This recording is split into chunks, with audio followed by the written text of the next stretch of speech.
ये आप देख सकते हैं कि लिंगराज मंदिर है और यहाँ पर इस शहर के बड़े नामी और गिरामी उद्यमी हैं यहाँ पे, जो कि कोशिश कर रहे हैं कि उड़ीसा का जो एमएसएमईज़ हैं और एमएसएमई से ज़्यादा इंडस्ट्रीज़ बाकी हैं वो कैसे आगे फ्लोरिश कर सकती हैं।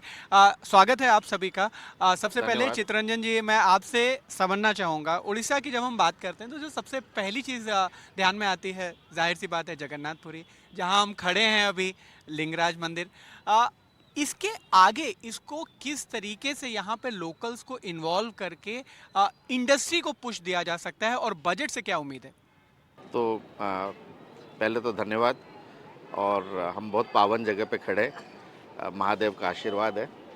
अ, उड़ीसा में बहुत पर्यटन की बहुत सारी स्कोप है। बहुत सारे मंदिर हैं।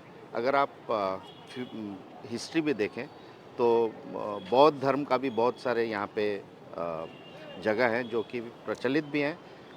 और उस पे बहुत सारा काम भी किया जा रहा है। सरकार भी बहुत अच्छी काम कर रही है। और जो नेचुरल ब्यूटी है उस पे ग्लैम्पिंग कैंपिंग कर कर टूरिज़्म को बढ़ावा दिया जा रहा है। तो एक तो आपने मंदिरों का जिक्र किया और जगन्नाथ जी का जिक्र किया, तो जाहिर है कि पर्यटन एक बहुत बड़ी पॉसिबिलिटी है और अपॉर्चुनिटी है। दूसरी, जगन्नाथ जी हैं ही खाने वाले विष्णु भगवान। तो हमारा वहाँ पे 56 भोग लगता है। खाने के बिना यहाँ कुछ नहीं होता। तो खाने का भी हमारा जो यहाँ पे बहुत सारे लोकल डिशेस है, जी। उनको बढ़ावा मिलना चाहिए, उनका क्यूरेशन होना चाहिए सो दैट जी। एक स्टैंडर्डाइजेशन आवे और वो दुनिया भर में फेमस हो जाए। बजट से हमारी अगर खुद की जहाँ पे हमारी इन्वॉल्वमेंट है उस पे अगर पूछा जाए कि क्या आशा है बजट से आशा है कि वो फ्यूचरिस्टिक हो। अभी हमने बहुत सारा जो हमारे पास अपॉर्चुनिटी है उसको बहुत अच्छे से एक्सप्लोर किया है। अब नए एवेन्यूज़ देखने, तो इसमें मैं, क्योंकि मैं environment sustainability growth ESG space में भी काम करता जी। हूँ, तो मुझे लगता है कि वो एक स्पेस है जहाँ पे कि हम दुनिया भर में लीडरशिप पोजीशन ले सकते हैं। यूएस जो है वो उससे थोड़ा कतरा रहा है अभी, और ये मौका है कि हम फ्रंट फुट में जाकर उसमें स्पेस अपना बनाएं। और जो टेक्नोलॉजीज़ बाहर देश में है, भले वो ईएसजी में हो और या फिर नए एवेन्यूज, जैसा हम बोल रहे थे कि समंदर का जो कोस्ट लाइन है, तो 11,000 किलोमीटर की कोस्ट लाइन इंडिया में है, 600 किलोमीटर उड़ीसा में है। तो वहाँ पे और क्या हो सकता है सस्टेनेबल ग्रोथ के लिए, जैसे कि सीवीड हुआ, तो उसके बहुत सारे एक्सपोर्ट अपॉर्चुनिटी हैं, मेडिसिन में है, फूड में है, और जापान में इसका बहुत अच्छा डिमांड है और बेस्ट टेक्नोलॉजी भी वहीं पे है। तो हमारी बजट से एक्सपेक्टेशन है कि जो हम टेक्नोलॉजी लाएं बाहर से, उसमें इंपोर्ट में हमारी सहायता हो, उसमें इंपोर्ट में रियायती मिले, और जब उसको जो फाइनल प्रोडक्ट हम निकालें उसमें जो एक्सपोर्ट है उसमें भी हमको सपोर्ट मिले। और जो हमारी पेरिशेबल वेजिटेबल्स और फ्रूट है उनमें सप्लाई चेन और मार्केट कनेक्ट पे और बहुत सारा काम किया जा सकता है। हम पर एकड़ ईल्ड पे बहुत सारा ध्यान लगाए हुए हैं, लेकिन जो प्रोडक्ट निकल आता है, क्योंकि ये पेरिशेबल है, तो उसको मार्केट कनेक्ट करना और उसका सप्लाई चेन स्ट्रांग करना बहुत इंपॉर्टेंट हो जाता है, ताकि जो फार्मर है उसको बेनिफिट मिले, किसान को बेनिफिट मिलना चाहिए, और जो सारे वैल्यू चेन में हैं, उनको भी इंसेंटिव मिले और उनको भी वही दर्जा मिले। अगर ये सोचे कि सिर्फ किसान करे, तो किसान बेचारा बहुत मेहनत करता है, लेकिन अगर उसका जो प्रोडक्ट है वो सही जगह नहीं पहुंचा, तो वो एक्सपोर्ट कॉरिडोर्स हमको बनाने पड़ेंगे। एरोफ्रेट हमने अभी तक सब शिप फ्रेट में लिया। एरोफ्रेट में क्या है कि the tonnage is less and the cost is more, लेकिन उसी से हम फ्रेश चीज़ पहुंचा सकते हैं दुनिया भर में। हमारी जो वेजिटेबल्स और फ्रूट्स है उनकी बहुत सारे डिमांड है, उनके अगर डिमांड एस्टिमेट भी करें तो उसमें हम चाहेंगे कि मैडम सीतारमन हमको प्रोत्साहन दें और लॉन्ग टर्म उसमें देखें, और स्कूल कॉलेजों में एनवायरनमेंट सस्टेनेबिलिटी ग्रोथ की अवेयरनेस बढ़ाई जाए, ताकि 5-6 साल में हम लीडरशिप पोजीशन में रहें as a country on that space. बिल्कुल, और भारत के पास वो मौका है, वो छोड़ना नहीं चाहिए। प्रधानमंत्री जी बार बार बोलते हैं कि जब कोई आपदा है तो उसमें अवसर भी तलाशना चाहिए। यहाँ पे गुप्ता जी, मैं आपसे समझना चाहूँगा, चूँकि ये यहाँ पर टूरिज़्म का बड़ा एक बाहुल्य इंडस्ट्री बोल सकते हैं, उसके लिहाज से आपको क्या लगता है, क्या उम्मीद होनी चाहिए इस बार बजट से? फ़र्स्ट ऑफ़ ऑल धन्यवाद, आपने हमको यहाँ बुलाया। पहली बात, टूरिज़्म और फूड जो 2 इंडस्ट्री हैं, इसको पहले इंडस्ट्री का स्टेटस दिया जाए। तो सबसे बड़ी जो हमारी आग्रह है टू फाइनेंस मिनिस्टर कि हमको इंडस्ट्री का स्टेटस दिया जाए। इसको इंडस्ट्री नहीं बोला जाता है, लाइक माइनिंग को इंडस्ट्री बोला जाता है, आईटी को इंडस्ट्री बोला जाता है, इसको इंडस्ट्री बोला नहीं जाता। इंडस्ट्री ना बोलने की वजह से इसको फंडिंग नहीं मिलती है, जैसे उसको अलग इंडस्ट्रीज को मिलती है, इसको मिलती नहीं है। तो हमारी पहली आग्रह और आशा है कि हमको एक इंडस्ट्री स्टेटस मिला जाए फर्स्ट। दूसरा हमारा ये है कि अभी कुछ टाइम पहले एक चेंज गवर्नमेंट लेके आई थी जीएसटी के अंदर फॉर टूरिज्म इंडस्ट्री, जहाँ पे उन्होंने जीएसटी का रेट गिरा दिया ताकि कस्टमर को बेनिफिट मिल जाए, लेकिन उन्होंने इनपुट क्रेडिट बंद कर दिया जी। उस कस्टमर को बेनिफिट नहीं मिला है, कॉस्ट 18% से बढ़ गई है हमारी, क्योंकि हर चीज़ में आपका जीएसटी लगता है जो भी मैं खरीदता हूँ। मेरे रेंटल हुए, मेरे मार्केटिंग कॉस्ट हुई, मेरे कमीशन हुए ऑनलाइन, तो मेरी कॉस्ट बढ़ गई है, मुझे इनपुट क्रेडिट नहीं मिलता। जीएसटी पूरा रिफॉर्म ही इसीलिए था सो दैट डबल टैक्सेशन रुके एंड वी हैव द उसे क्या बोलते हैं कास्केडिंग इफेक्ट बंद हो जाए, जो कि दूसरी कंट्रीज़ में हुआ है, बट हमारे it is become more complicated. अभी कॉम्प्लिकेशन बढ़ गई है, उसको कम करना है। तीसरा पॉइंट है कि हमको लोकल डिशेज़ को एज एंटरप्रेन्योर्स है, हमको भी लोकल डिशेज़ को प्रमोट करना है, तो हम उसको ग्लोबल स्टेज पे लेके जाएं। उड़ीसा की हेरिटेज है फूड की, उसको हम बाहर लेके जाएं। अगर मैं आपको बता दूं कि हज़ारों साल पहले सबसे पहले जो खाना भगवान को दिया गया था वो जगन्नाथ टेम्पल में दिया गया था, इसलिए उसको अन्नदान के लिए फेमस है। सबसे ज़्यादा हलवाई ये पहले उड़ीसा से निकलते थे, जो खाना जगह जगह राजाओं के खाना बनाया करते थे, लेकिन वो जो हिस्ट्री हेरिटेज बीच में लॉस्ट हो गई। हमको उसको प्रमोट करना है एज एंटरप्रेन्योर। अगर उसमें हमको गवर्नमेंट की तरफ से ईज ऑफ फंडिंग हो गया, कोलेटरल फ्री फंडिंग हो गई एंड इंडस्ट्री स्टेटस मिल जाता है, तो हम इसको आगे लेके जा सकते हैं। मेरा यही आग्रह है। बिल्कुल। अब इस मंच से आप जो आग्रह कर रहे हैं, बिल्कुल देखना पड़ेगा कि फाइनेंस मिनिस्टर जी इसमें क्या करती हैं। अशोक जी, मैं आपसे इसी चीज़ को आगे समझना चाहूँगा। आप चूँकि फूड इंडस्ट्री से हैं, यहाँ पर पर्टिकुलरली उड़ीसा में किस तरीके के इश्यूज़ हैं और क्या रेजोल्यूशन मिलना चाहिए? तो इसको थोड़ा सरल तरीके से समझते हैं। मैं इसको 3 भाग में डिवाइड करता हूँ। पहले जो सप्लाई साइड इश्यूज़ हैं, सप्लाई साइड इश्यूज़ जो है वो इस तरीके से है, क्योंकि हमारे अभी जो सप्लाई चेन सिस्टम है उसमें वैल्यू एडिशन की कमी है। तो गवर्नमेंट ऑलरेडी कोल्ड चेन पे फोकस कर रही है, पर वहाँ पे वैल्यू एडिशन पे पॉइंट वैल्यू एडिशन वो थोड़ा क्रिटिकल आ जाता है, जो कि हमारे उत्पादा का सेल्फ लाइफ बढ़ाता है। ठीक है, वो इंडस्ट्री जहाँ पे फ्लरिश करेगी वहाँ पे एग्रीकल्चर में फार्मर लिंकेजेस ज़्यादा होंगे। जैसे हमारी एक इंडस्ट्री आप मान लो कि फ्लोर मेकिंग इंडस्ट्री हो गई, या फिर आपकी ग्रेन प्रोसेसिंग इंडस्ट्री हो गई, वो सब प्राइमरी इंडस्ट्रीज़ हैं जो कि at the point of harvest वहाँ पे सेटअप होने चाहिए। उसके लिए गवर्नमेंट को थोड़ा उसमें प्रोत्साहन देना चाहिए। दूसरा आ जाता है एमएसएमई के अकाउंटिंग पॉइंट ऑफ व्यू से। आजकल जो सब्सिडी स्कीम है या फिर जो कि गवर्नमेंट में अन्य स्कीम है, all are link to capital subsidy, जो कि बहुत सारे एंटरप्रेन्योर्स मिस आउट इसीलिए कर जाते हैं क्योंकि जो अभी मार्केट में जो पेस है, फास्ट पेस ऑफ ग्रोथ है, वहाँ पे एक प्रोजेक्ट अप्रूवल से लेके एग्जीक्यूशन तक बहुत टाइम चला जाता है। तो गवर्नमेंट अगर ऐसा कोई स्कीम लाए, अल्टरनेट स्कीम, जहाँ पे उसके एंटरप्रेन्योर के पास ऑप्शन हो, या तो वो सब्सिडी अवेल करे या तो फिर एक्सेलरेटेड आपका डिप्रिसिएशन ये करे, जो कि दोनों के केस में एंटरप्रेन्योर को थोड़ा सहूलियत मिलेगा। और जैसे ही मेरे कॉलीग ने बताया है कि कोलैटरल एक मेजर इशू है जी, खास करके स्मॉल टू मीडियम के केस में। माइक्रो को तो अटेंड कर ही रहे हैं, स्मॉल टू मीडियम के केस में थोड़ा वो पीछे हट जा रहे हैं, क्योंकि कोलैटरल का जो परसेंटेज है वहाँ पे बहुत अमाउंट हाई हो जाता है। तो वो जो इंडस्ट्री पिछले 10 साल से कोविड के थ्रू प्रॉफिटेबल है, they should be taken up separately and उनको कुछ तो एक्स्ट्रा अवॉर्डिंग के तौर पे कुछ इंसेंटिव मिलना चाहिए।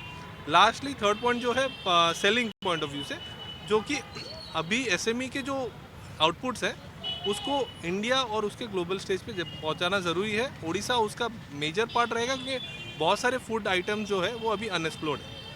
बिल्कुल अनएक्सप्लोर्ड है। और बाकी जैसे साउथ इंडियन फूड का मैं बार बार एग्जांपल देता हूँ कि वो सभी जगह फेमस हो गया, एक अपॉर्चुनिटी ज़रूर है वो करने की।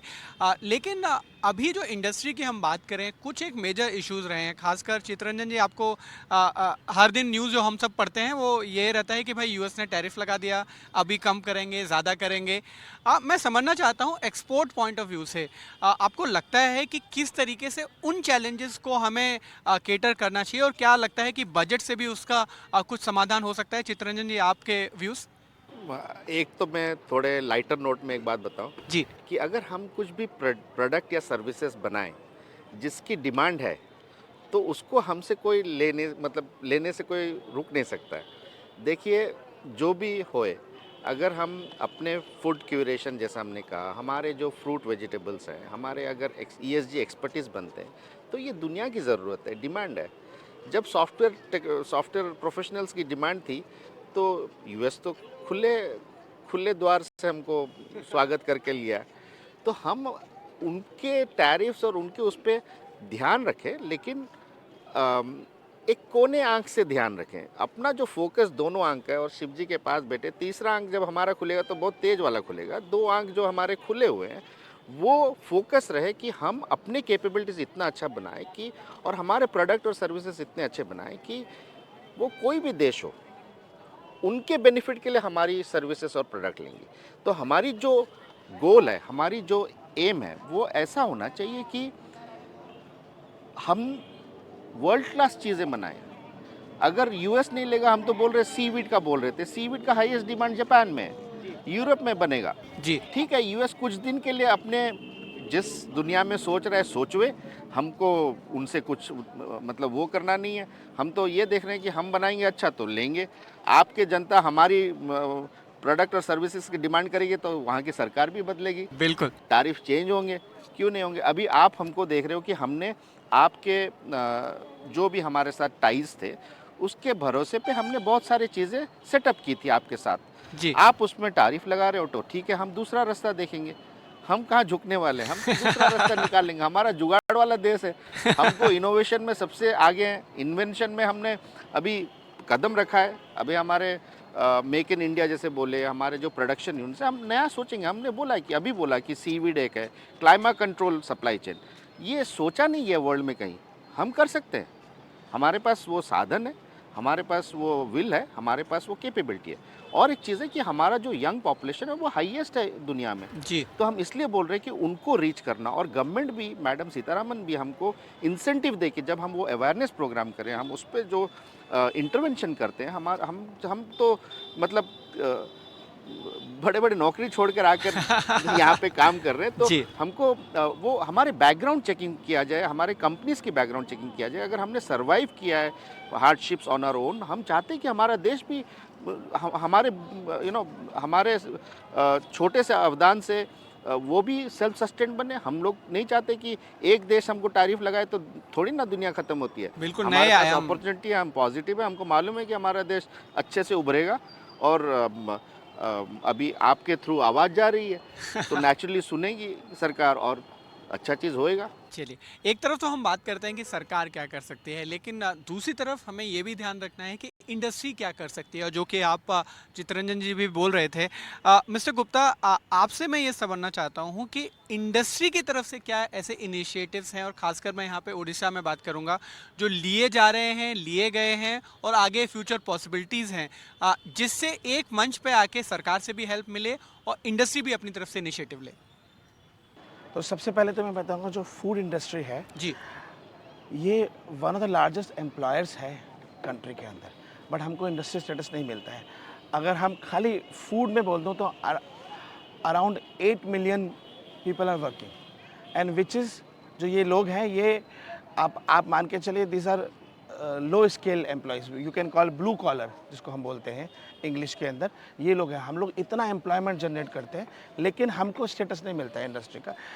हम सबसे ज़्यादा एम्प्लॉयमेंट दे रहे हैं, गांव-गांव में लोग हमको लेके आ रहे हैं, हम उनको काम करा रहे हैं। सो हम लोग वो कंटिन्यू करेंगे एज इंडस्ट्री, हम इसको आगे बढ़ाएंगे, लोगों को एम्प्लॉयमेंट देंगे। तो ये हमारा सबसे बड़ा योगदान तो देश को ये है कि हम एम्प्लॉयमेंट जनरेट कर रहे हैं at a blue collar level, जहाँ पे बड़ी कंपनीज, IT कंपनीज नहीं करती हैं, वहाँ हम लोग वहाँ पे वो काम कर रहे हैं। दूसरा, हमारी तरफ से हमको लोकल फूड को प्रमोट करके नेशनल स्टेज पे लेके जाना है। जैसे आपने बताया साउथ इंडियन फूड है, इडली डोसा, पूरी इंडिया खाती है, पूरी वर्ल्ड खाती है, ब्रेकफास्ट डिश बन गया, इवनिंग डिश बन गया। तो उड़ीसा का फूड जो मैंने बताया, जैसे दही वड़ा है जी। वो पूरी दुनिया में बिकना चाहिए। इंडिया में तो है ही। छेना पोड़ा स्वीट, अभी आप जाएंगे आपको दिल्ली में शायद नहीं मिलेगा ये छेना पोड़ा, कहीं स्पेसिफिक एक दो जगह पे मिल जाए तो मिल जाए। हमको इसको नेशनल स्टेज पे लेके जाना है।